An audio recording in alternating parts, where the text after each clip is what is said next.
بسم اللہ الرحمن الرحیم۔ فقہ کا مطالعہ ہم کیسے کریں؟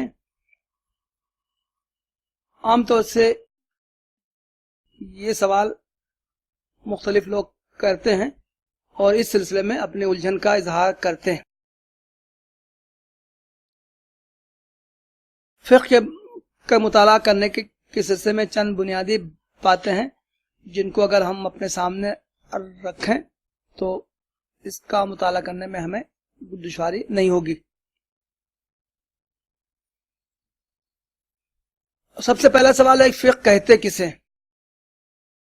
یہ فقہ عربی زبان کا لفظ ہے، اس کے معنی ہے سمجھنا، سمجھ بوجھ کو فقہ کہتے ہیں۔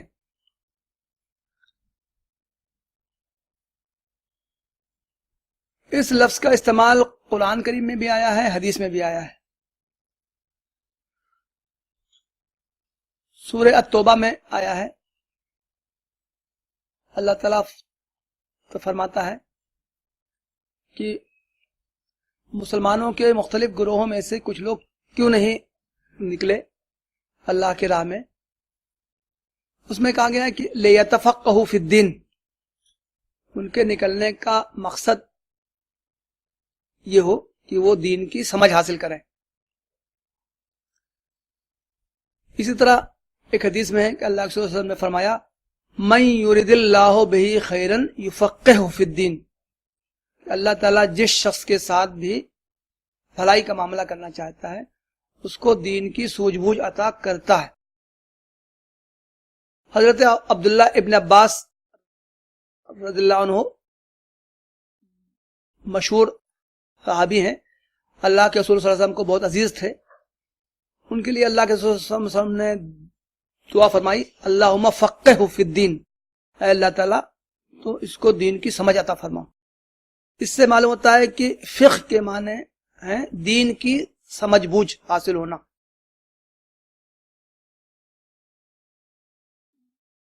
دین میں زندگی کے تمام معاملات شامل ہیں، عقائد، عبادات، معاملات، معاشرت، اخلاقیات، روحانیات، غرض دین کے زندگی کے تمام پہلو دین میں شامل ہیں۔ گویا کہ ان زندگی گزارنے کا طریقہ جو قرآن و حدیث میں بیان کیا گیا ہے، ہر پہلو کے بارے میں دین کے احکام جاننا یہ فقہ کہلاتا ہے۔ لیکن اصطلاحی طور سے اصطلاح شریعت میں فقہ کو تھوڑے سے محدود معنی میں استعمال کیا گیا ہے۔ اصطلاح میں تین معاملات یا تین پہلوؤں کے بارے میں دینی احکام جاننے کو فقہ کہتے ہیں۔ وہ تین پہلو ہیں عبادات، جس میں کہ نماز، روزہ، حج، زکوٰۃ شامل ہیں۔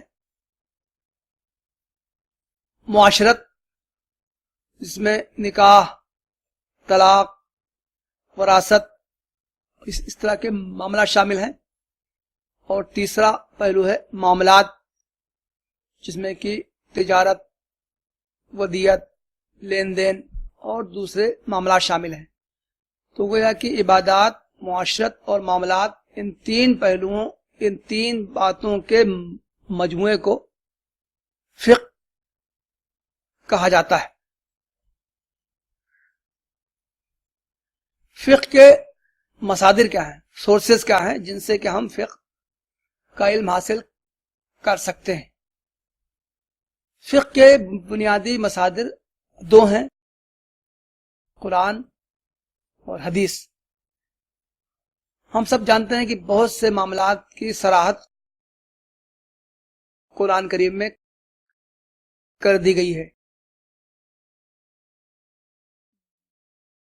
تو وضو کا طریقہ قرآن میں بیان کیا گیا ہے، نماز کا تذکرہ ہے، زکوٰۃ کے مصارف بیان کر دیے گئے ہیں،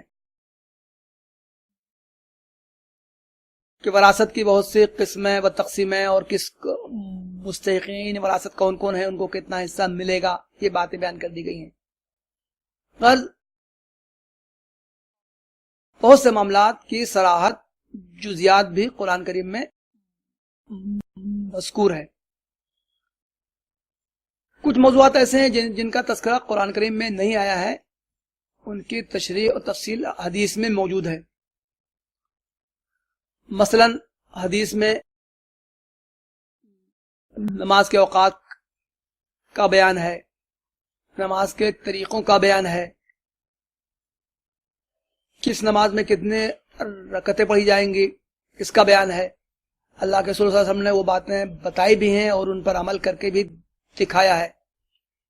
نکاح، طلاق، وراثت اور دوسرے معاملات بہت سے ہیں جو کہ قرآن میں مذکور نہیں ہیں، لیکن ان کی تشریح و تفصیل احادیث میں مذکور ہے.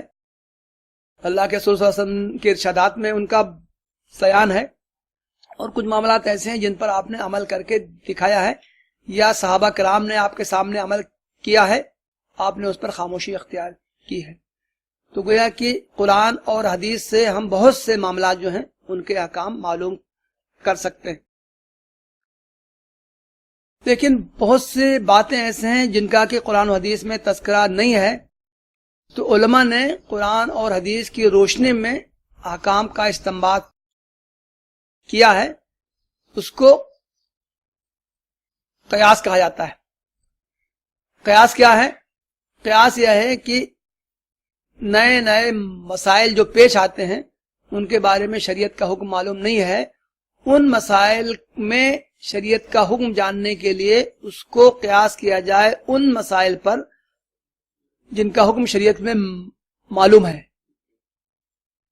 تو اس طرح بہت سے مسائل ایسے ہیں جو اسلامی شریعت قیامت تک کے لیے ہے. تو جن نئے نئے معاملات میں جن میں کہ شریعت کا حکم معلوم نہیں ہے، تو اس کو قرآن و سنت کی روشنی میں معلوم احکام کی علتیں جان کر اس کی روشنی میں نئے مسائل میں احکام معلوم کرنے کو قیاس کہا جاتا ہے. تو گویا کہ فقہ کا ایک تیسرا سورس جو ہے وہ قیاس ہے. آدمی فقہ سے کیسے استفادہ کرے؟ اس سوال کا جواب یہ ہے کہ استفادہ کرنے والوں کی دو قسمیں ہیں. ایک تو عام افراد ہیں اور دوسرے وہ ہیں جو کہ صاحب علم ہیں. دونوں کے لیے فقہ سے استفادہ کرنے کی الگ الگ صورتیں ہیں. عام افراد کے بارے میں حکم یہ ہے کہ وہ جہاں تک قرآن و حدیث کے مطالعے سے جو صریح احکام ہیں ان کو جاننے کی کوشش کریں اور ان پر عمل کریں، اور جو باتیں ان کو معلوم نہیں ہیں وہ باتیں وہ اہل علم سے پوچھنے کی کوشش کریں. چنانچہ اللہ تعالیٰ کا ایک واضح حکم ہے، ایک آیت ہے، فَاسْأَلُوا أَهْلَ الذِّكْرِ إِن كُنتُمْ لَا تَعْلَمُونَ، کہ اگر جس کا کسی چیز نہ ہو تو اس کے بارے میں تم ان لوگوں سے پوچھ لو جو اس کو جانتے ہیں. یہ حکم تو عام افراد کے لیے. دوسرے وہ لوگ ہیں جو اصحاب علم ہیں، کتابوں کا مطالعہ کر سکتے ہیں، عربی زبان سے اور اسلامی علوم سے واقف ہیں. ان کے لیے حکم ہے کہ وہ خود تحقیق کرنے کی کوشش کریں.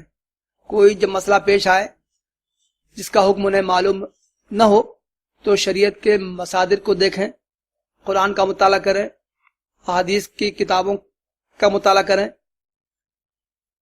جس مسئلے کا حکم معلوم کرنا ہے اس کے وہ نظائر تلاش کریں اور اس کی روشنی میں خود نئے مسائل کے احکام تک پہنچنے کی کوشش کریں.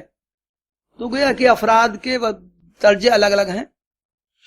شریعت میں ہر شخص اس کا مکلف ہے جو وہ کر سکتا ہے. عام افراد اس کے مکلف ہیں کہ وہ جو صریح احکام کا جہاں تک وہ خود علم حاصل کر سکتے ہیں وہ علم حاصل کریں، اور جن نئے مسائل کا حکم شریعت میں معلوم نہیں ہے اس کے بارے میں جو ان کو جو معاملہ پیش آئے اس سے وہ اہل علم سے رجوع کریں اور ان سے استفادہ کریں. افراد سے استفادہ کرنے کے ساتھ ساتھ عام افراد کو چاہیے کہ وہ فقہ اسلامی کے موضوع پر جو کتابیں پائی جاتی ہیں ان کا بھی مطالعہ کریں۔ فقہ اسلامی پر دو انداز کی کتابیں پائی جاتی ہیں جن سے عام افراد استفادہ کر سکتے ہیں۔ ایک تو وہ کتابیں ہیں جن میں کہ عام فہم انداز میں، بہت آسان انداز میں ایک ترتیب سے مسائل بیان کیے گئے ہیں۔ میں نے بتایا کہ فقہ نام ہے عبادات کا، معاشرت کا اور معاملات کا، تو فقہ میں ایسی کتابیں اردو زبان میں بھی، انگریزی میں اور دوسری زبانوں میں بھی موجود ہیں جن میں کہ ایک ترتیب سے عام زندگی میں پیش آنے والے مسائل بیان کیے گئے ہیں۔ مثال کے طور سے مولانا مجیب اللہ ندوی صاحب کی ایک کتاب اسلامی فقہ 3 جلدوں میں ہے۔ پہلی جلد میں عبادات کا بیان ہے، نماز، روزہ، حج، زکوٰۃ کا بیان ہے۔ دوسری جلد میں معاشرت کا بیان ہے، نکاح، طلاق، وراثت وغیرہ کے احکام ہیں، اور تیسری جلد میں معاملات، بیع، خرید و فروخت، تجارت اور دوسرے معاملات بیان کیے گئے ہیں۔ اسی طرح مولانا محمد یوسف اصلاحی صاحب کی ایک کتاب ہے اسلامی فقہ کے نام سے۔ مولانا عبد الشکور صاحب کی کتاب علم الفقہ کے نام سے۔ اسی طرح ایک کتاب فقہ السنہ کے نام سے محمد عاصم الحداد صاحب کی ہے جو کہ صرف عبادات پر مشتمل ہے۔ اصلاً عربی زبان میں فقہ السنہ سید سابق میں ایک مصری عالم ہے، ان کی کتاب ہے جو کہ جس میں عبادات، معاملات، معاشرت تمام موضوعات ہیں۔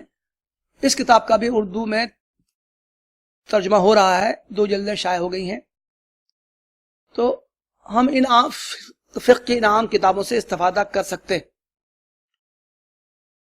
فقہ کی دوسری کتابیں ہیں جن سے جو عام افراد کے استفادے کے قابل ہیں، وہ ہیں کتاب الفتاوی۔ عام طور سے علماء نے جو مسائل میں جو فتوے دیے ہیں اس کے بہت سے مجموعے شائع ہو گئے ہیں، چھوٹے بڑے مجموعے بہت سے مارکیٹ میں ہیں۔ ایک بہت آسانی سے مل جانے والی کتاب ایک مولانا خالد صف اللہ رحمانی صاحب کی کتاب الفتاوی کے نام سے ہے، 6 جلدوں میں شائع ہوئی ہیں۔ اس میں روزمرہ زندگی میں پیش آنے والے بہت سے مسائل کا جواب اس سے مل جاتا ہے۔ ایک کام اور ہے جو ہمیں کرنا چاہیے کہ فقہ میں جو اصطلاحات آتی ہیں اس سے بھی ہم کو واقفیت ہونی چاہیے۔ حلال حرام یہ تو موٹی قسم ہے، اس کے علاوہ فرض، واجب، سنت، مستحب، مسنون کہ مباح، اس طرح حرام، مکروہ، مکروہ تنزیہی، مکروہ تحریمی، اس طرح کے بہت سے اصطلاحات آتی ہیں۔ تو اگر ہم ان اصطلاحات سے واقف نہیں ہوں گے تو فقہ کی کتابوں میں جو احکام بیان کی جائیں گے ان کا بھی ہم صحیح طریقے سے فہم حاصل نہیں کر سکتے۔ اس تعلق سے بھی اصلاً فقہ کے ساتھ ایک اور علم ہے جو علم اصول الفقہ کہلاتا ہے۔